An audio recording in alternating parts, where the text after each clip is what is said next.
Good morning, children. I am Ramamani from Dodaldamara High School. Today in this class, we are going to learn 10th standard second language English, the second poem. The poem name is Quality of Mercy. This Quality of Mercy poem is written by William Shakespeare. Let us first we learn about the poet William Shakespeare, children. William Shakespeare was born on April 23rd, 1564 in Stratford on Avon. He was regarded as the foremost dramatist of his time. His sonnets were composed between 1593 and 1601. The sonnets of Shakespeare, 154 in number, all written in the form of 3 quatrains and a couplet that is now recognized as Shakespearean. The sonnets fall into 2 groups. Sonnets 1 to 126 addressed to a beloved friend, a handsome and noble young man, and sonnets from 127 to 152 to a malignant but fascinating dark lady whom the poet loves in spite of himself. Nearly all of Shakespeare's sonnets examine the inevitable decay of time and the immortalization of beauty and love in poetry. And what we can see, the things from the Shakespeare poems means, in his poems, Shakespeare poems and plays, he has written more plays also. In his plays and in his poems, we can see Shakespeare invented thousands of new words, his impressive expansion of the English language, according to the Oxford English Dictionary, includes such words as birthplace, bloodsucking, courtship, dewdrop, downstairs, radiance, schoolboy, stillborn, watchdog, etc. And Shakespeare wrote more than 30 plays.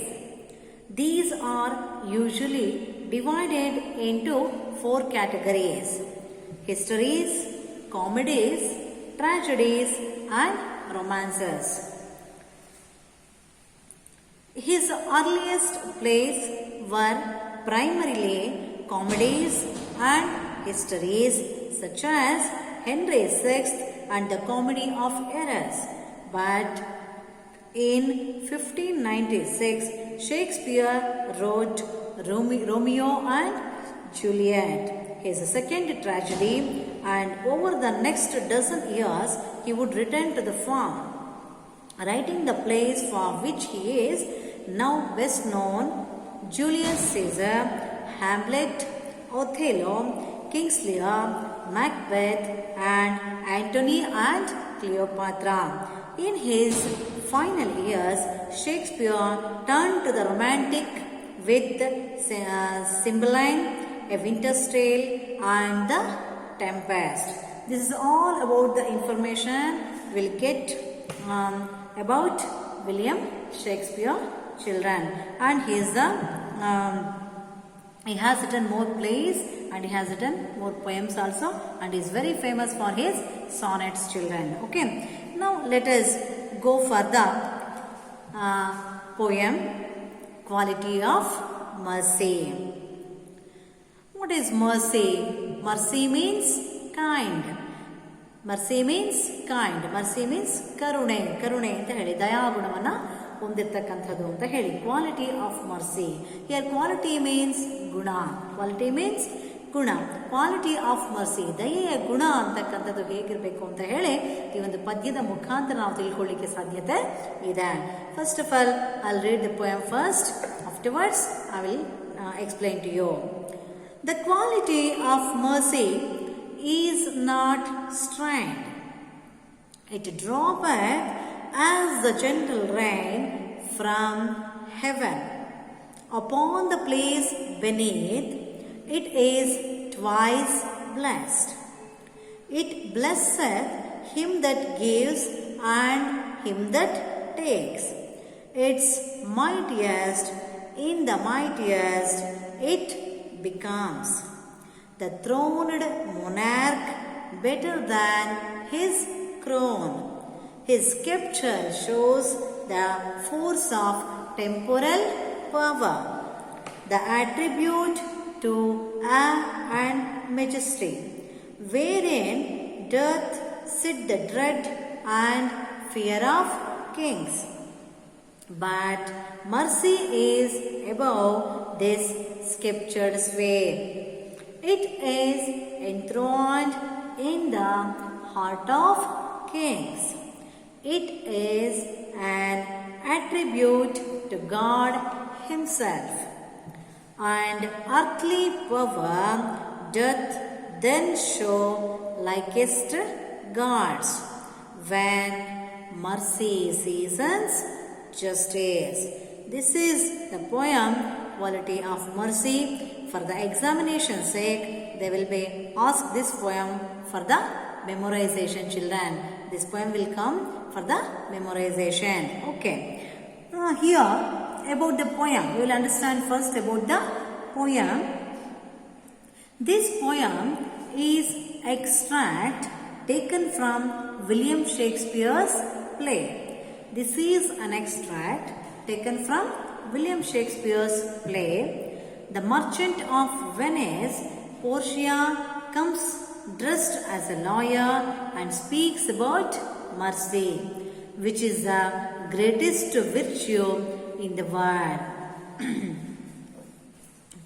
See, ಈ ಪದ್ಯವನ್ನು William Shakespeare ಅವರ Merchant of Venice ಎನ್ನುವಂತಹ ಒಂದು ನಾಟಕದಲ್ಲಿ ಬರ್ತಕ್ಕಂಥ ಶೈಲಾಕ್ ಎನ್ನುವಂತಹ ಒಬ್ಬ ನಿರ್ದಯಿ ಹಾಗೂ ಕಟುಕ ವ್ಯಾಪಾರಿಗೆ ಬುದ್ಧಿಯನ್ನು ಕಲಿಸ್ತಕ್ಕಂಥ ಒಂದು ಉದ್ದೇಶದಿಂದ ದೃಷ್ಟಿಯಿಂದ ಪೋರ್ಷಿಯಾ ಅಂತಕ್ಕಂಥ ಒಬ್ಬ ತರುಣಿ,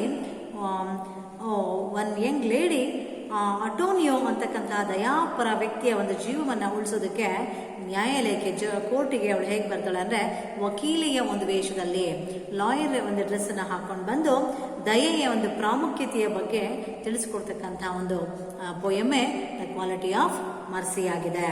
ಕ್ವಾಲಿಟಿ ಆಫ್ ಮರ್ಸಿ ಅಂತಂದ್ರೆ ದಯಾ ಗುಣ ಅಂತ ಹೇಳಿ.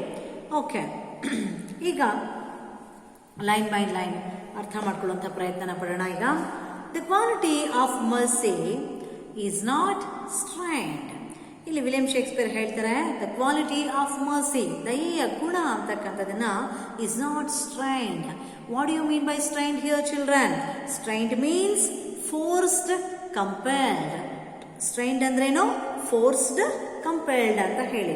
ಅಂದ್ರೆ ದಯೆ ಅಂತಕ್ಕಂಥ ಅಥವಾ ಕ್ಷಮೆ ಅಂತಕ್ಕಂಥ ಒಂದು ಗುಣವನ್ನ ನಾವು ಯಾರ ಮೇಲೂ ಸಹ ನಾವು ಬಲವಂತವಾಗಿ ಹೇಳಲಿಕ್ಕೆ ಸಾಧ್ಯ ಇಲ್ಲ. ಫೋರ್ಸ್ಫುಲ್ ಆಗಿ ನಾವು ಯಾರ ಮೇಲೂ ಸಹ ದಯೆ ಎನ್ನುವಂಥ ಒಂದು ಗುಣವನ್ನ ಹೇಳಲಿಕ್ಕೆ ಸಾಧ್ಯ ಇಲ್ಲ. ಅದು ಅದಾಗೆ ಬರಬೇಕು, ಅವರಲ್ಲೇ ಹಾಗೇನೆ ಬರಬೇಕಾಗತ್ತೆ ಅಂತ ಇಲ್ಲಿ ಹೇಳ್ತಾರೆ. It droppeth as the gentle rain from heaven. ಇವ್ರು ಹೇಳ್ತಾರೆ ಇಟ್ ಡ್ರಾಪೆತ್, ಆ ದಯೆ ಅಂತಕ್ಕಂಥ ಒಂದು ಗುಣ ಹೇಗೆ ಬರಬೇಕು ಅಂತಂದ್ರೆ ಸ್ವರ್ಗ ಲೋಕದಿಂದ ಭೂಲೋಕದ ಮೇಲೆ ಸುರಿತಕ್ಕಂಥ ಒಂದು ಆಹ್ಲಾದಕರವಾಗಿರ್ತಕ್ಕಂಥ ಒಂದು ಮಳೆಯ ಹಾಗೆ ಇರಬೇಕು ಅಂತ ಹೇಳ್ತಾರೆ. ಸಾಮಾನ್ಯಕ್ಕೆ ಮಳೆ ಬಂದಾಗ ಯಾರಿಗೆ ಖುಷಿ ಆಗಲ್ಲ? ಎಲ್ಲರೂ ಸಹ ಒಂದು ಮಳೆಯ ಒಂದು ಸವಿಯನ್ನು ಅನುಭವಿಸೋ ಹಾಗೆ ಇವ್ರು ಹೇಳ್ತಾರೆ ಆ ದಯೆ ಅಂತಕ್ಕಂಥ ಒಂದು ಗುಣ ಸ್ವರ್ಗ ಲೋಕದಿಂದ ಆಮೇಲೆ ಆ ಜೆಂಟಲ್ ರೈನ್ ಆಗಿ ತುಂಬಾ ಹಿತಕರವಾದಂತಹ ಮಳೆಯ ರೀತಿಯಲ್ಲಿ ಸ್ವರ್ಗದಿಂದ ಕೆಳಗೆ ಬರೋ ರೀತಿಯಲ್ಲಿ ಆ ದಯೆಯ ಗುಣವೂ ಸಹ ಎಲ್ಲರಲ್ಲೂ ಹಾಗೆ ತನ್ನಿಂದ ತಾನೇ ಅದು ಬರಬೇಕು ಅಂತ ಹೇಳ್ತಾರೆ. ಫೋರ್ಸ್ಫುಲ್ ಆಗಿ ಯಾರಲ್ಲೂ ಸಹ ದಯೆಯನ್ನು ಮೂಡಿಸ್ಲಿಕ್ಕೆ ಸಾಧ್ಯ ಇಲ್ಲ ಅಂತ ಇಲ್ಲಿ ಹೇಳ್ತಾ ಇದ್ದಾರೆ first 2 lines of the poem ನಲ್ಲಿ. Okay, next upon the place beneath. Upon the place beneath it is twice blest. ಮತ್ತೆ ಇಲ್ಲಿ ಹೇಳ್ತಾರೆ ಇಲ್ಲಿ ಬೆನೀತ್ ಮೀನ್ಸ್ ಅಂಡರ್, ಅಡಿಯಲ್ಲಿ, ಕೆಳಗಡೆ ಅನ್ನೋ ಅರ್ಥ ಬರುತ್ತೆ. ಅಂಡರ್ ಅಥವಾ ಅಡಿಯಲ್ಲಿ ಅಂತ ಹೇಳಿ. ಓಕೆ, ಅಪಾನ್ ದ ಪ್ಲೇಸ್ ಬೆನೀತ್, ಅದು ಕೆಳಗಡೆ ಹಾಗೆ ಹೇಳಿದ್ ಬರಬೇಕು ಜೆಂಟಲ್ ರೈನ್ ರೀತಿಯಲ್ಲಿ. ದಯೆ ಅಂತಕ್ಕಂಥ ಒಂದು ಗುಣ. It is twice blessed. ಮತ್ತೆ ಈ ದಯೆ ಗುಣದ ಬಗ್ಗೆ ಹೇಳ್ತಾರೆ ಏನಂತ ಅಂತಂದ್ರೆ ಇಟ್ ಈಸ್ ಟ್ವೈಸ್ ಬ್ಲೆಸ್ಡ್, ಇದು 2 ಸಲ ನಮಗೆ ಬ್ಲೆಸ್ಸಿಂಗ್ಸ್ ಅನ್ನ ಕೊಡುತ್ತೆ. ಹೇಗೆ? ಇಲ್ಲಿ ಬ್ಲೆಸ್ಡ್ ಅಂತಂದ್ರೆ ಏನಪ್ಪಾ ಅಂತಂದ್ರೆ ಬ್ಲೆಸ್ಡ್ ಅನ್ನೋ ಅರ್ಥವನ್ನ ಕೊಡುತ್ತೆ. ಬ್ಲೆಸ್ಡ್ ಮೀನ್ಸ್ ಬ್ಲೆಸ್ಡ್ ಅಂತ ಹೇಳಿ. ಅಂದ್ರೆ ಇದು ಹೇಗೆ ಇಬ್ಬರಿಗೆ ಹೇಗೆ ನಾವು ಬ್ಲೆಸ್ ಮಾಡುತ್ತೆ ಇದು ದಯೆ ಅಂತಕ್ಕಂಥ ಗುಣ ಅಂತಂದ್ರೆ it blessed him that gives and him that takes. ಅಂದ್ರೆ ಈ ದಯೆ ಅಂತಕ್ಕಂತಹ ಗುಣ ನಾವು ಯಾರು ಬೇರೆಯವರಿಗೆ ದಯೆಯನ್ನ ತೋರಿಸ್ತೀವೋ ಅವರಿಗೂ ಸಹ ಅದು ಒಳ್ಳೆಯದನ್ನ ಮಾಡುತ್ತೆ. ಯಾರು ದಯೆಯನ್ನ ಪಡ್ಕೊಳ್ತಾರೋ ಅವರಿಗೂ ಸಹ ಇದು ಒಳ್ಳೆಯದನ್ನ ಮಾಡುತ್ತೆ. Even it should be helpful, it should be useful for those who give the mercy and those who take the mercy.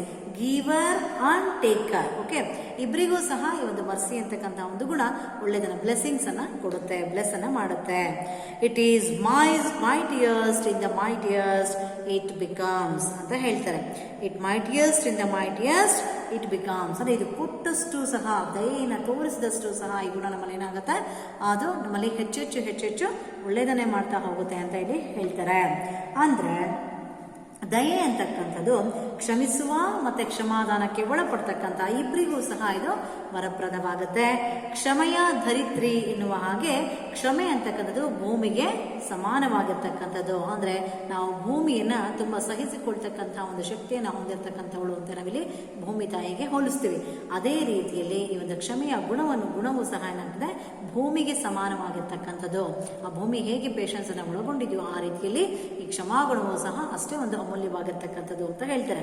ಪ್ರಪಂಚದಲ್ಲಿ ಇದಕ್ಕಿಂತ ಶಕ್ತಿಶಾಲಿಯಾಗಿರ್ತಕ್ಕಂಥ ಒಂದು ಗುಣ ಮತ್ತೊಂದು ಇಲ್ಲ ಅಂತ ಹೇಳಿ ನಾವಿಲ್ಲಿ ಮೊದಲನೇ ಸ್ಟ್ಯಾಂಜದಲ್ಲಿ ಈ ಒಂದು ಪದ್ಯವನ್ನ ಅರ್ಥ ಮಾಡ್ಕೊಳ್ತೀವಿ ಮಕ್ಕಳ.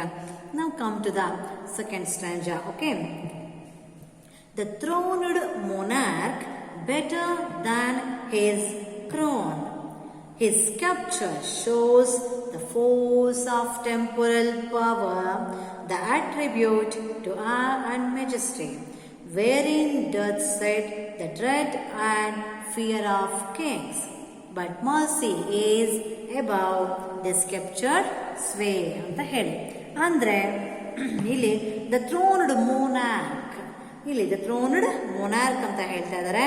ಇಲ್ಲಿ what the throned monarch better than is crown ಅಂತ ಹೇಳಿ. ಅಂದ್ರೆ ಥ್ರೋನ್ ಅಂದ್ರೆ ಏನೋ ಅಲ್ಲಿ ಸಿಂಹಾಸನ ಅಂತ ಹೇಳಿ.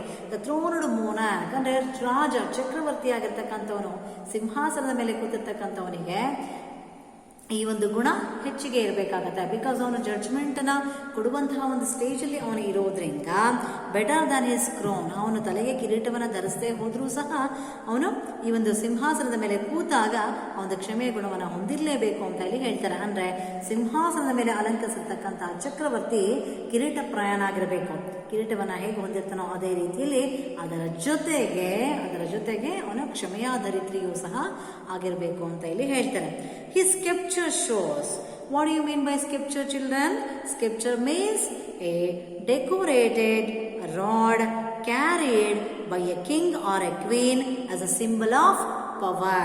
ಅಂದ್ರೆ ಸ್ಕಲ್ಪ್ಚರ್ ಅಂದ್ರೆ ಡೆಕೋರೇಟೆಡ್ ರಾಡ್, ಒಂದು ಅಲಂಕೃತಗೊಂಡಿರ್ತಕ್ಕಂಥ ಒಂದು ದಂಡ, ಅದನ್ನ carried by a king or a queen, ಒಬ್ಬ ರಾಜ ಅಥವಾ ಒಂದು ರಾಣಿ ಅಲಂಕೃತಗೊಂಡಿರ್ತಕ್ಕಂಥ ಒಂದು ದಂಡವನ್ನ ಇಟ್ಕೊಂಡು ಅದನ್ನ ಸಿಂಬಲ್ ಆಫ್ ಪವರ್, ಅಧಿಕಾರದ ಒಂದು ಸಂಕೇತವಾಗಿ ಒಂದು ದಂಡವನ್ನ ಇಟ್ಕೊಂಡು ಓಡಾಡೋ ರೀತಿಯಲ್ಲಿ ಅವರು ಇದನ್ನ ಹೊಂದಿರಬೇಕು ಅಂತ ಇಲ್ಲಿ ಹೇಳ್ತಾರೆ. ಅಂದ್ರೆ ಸ್ಕಲ್ಪ್ಚರ್ ಅಂದ್ರೆ ಅದು ಡೆಕೋರೇಟೆಡ್ ರಾಡ್, ಡೆಕೋರೇಟೆಡ್ ರಾಡ್ ಅದು ರಾಜ ಅಥವಾ ರಾಣಿಯ ಕೈಯಲ್ಲಿ ಯಾವಾಗ್ಲೂ ಸಹ ಇರುತ್ತಲ್ವಾ, ಅದೇನಂತ ತೋರಿಸುತ್ತೆ, ಸಿಂಬಲ್ ಆಫ್ ಪವರ್, ಅವರಲ್ಲಿ ಅಧಿಕಾರ ಇದೆ ಅಂತಕ್ಕಂಥ ವಿಚಾರವನ್ನ ತೋರಿಸುತ್ತೆ.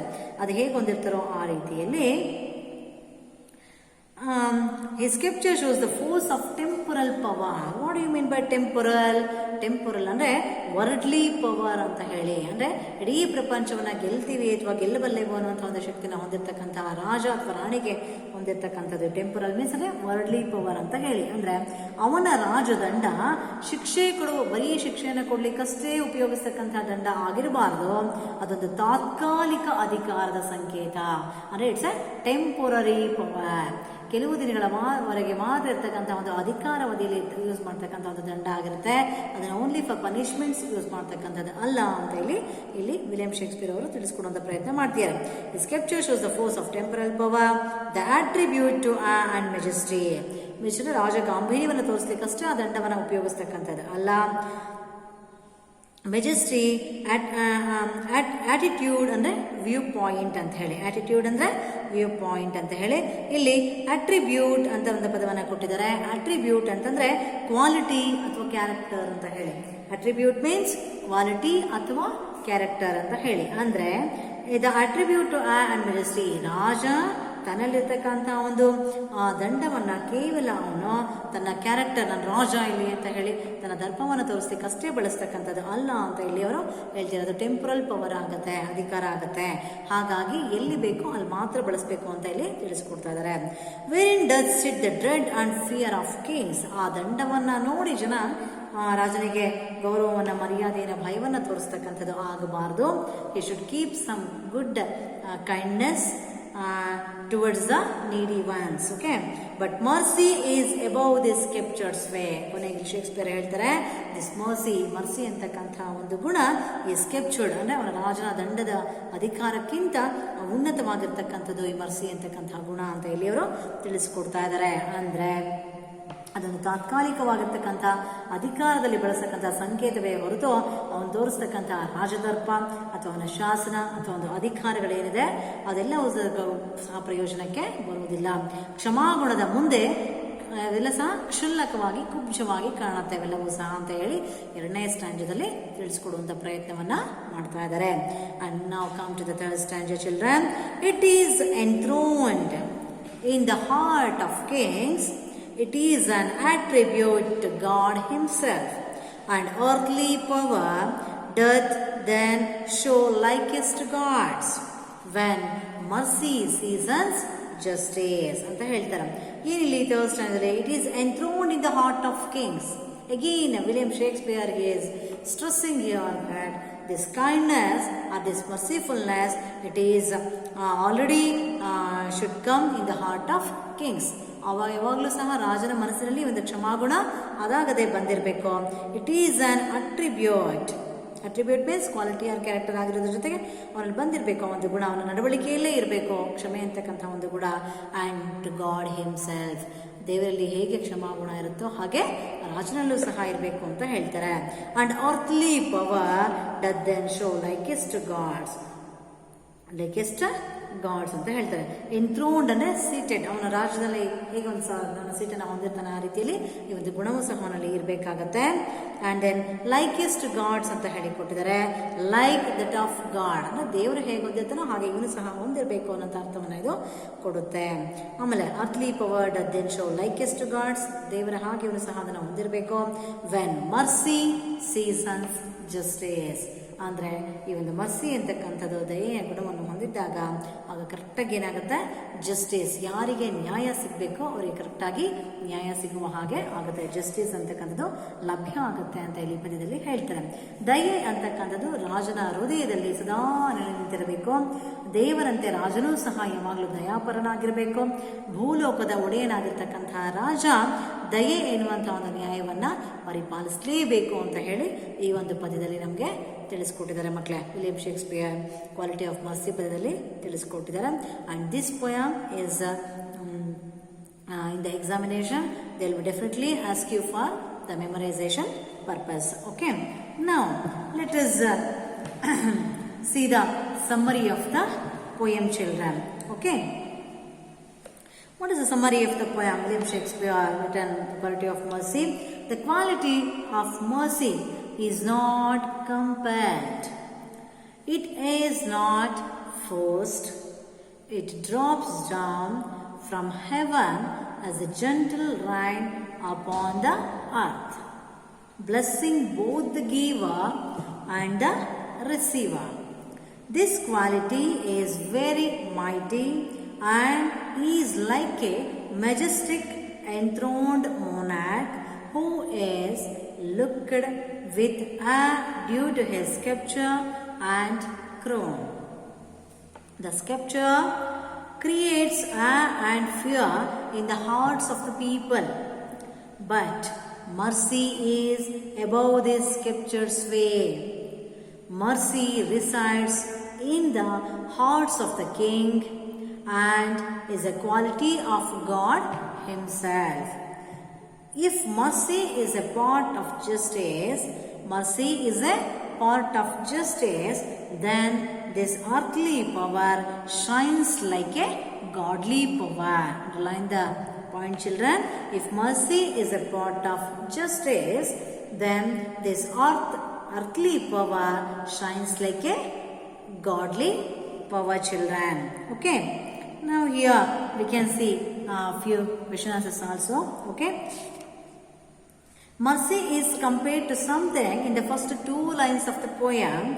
What is it? How is the comparison apt? Justify your answer. It is the first question they have given in the poem. The quality of mercy is compared to the gentle rain that falls from heaven. The rain falls on the earth quite gently and helps in the fertility of the earth, thereby blessing the earth. In the same manner, the quality of mercy is also gentle and it blesses not only the giver and also the receiver. Okay, like that only. How do you interpret the speaker's interpretation of mercy as twice blessed? Shakespeare calls mercy as twice blessed because the quality when exhibited blesses both the giver and the taker. Hence, it is twice blessed. And why does the speaker say that mercy is not strained? Because the speaker wishes to say that the quality of mercy is a voluntary emotion.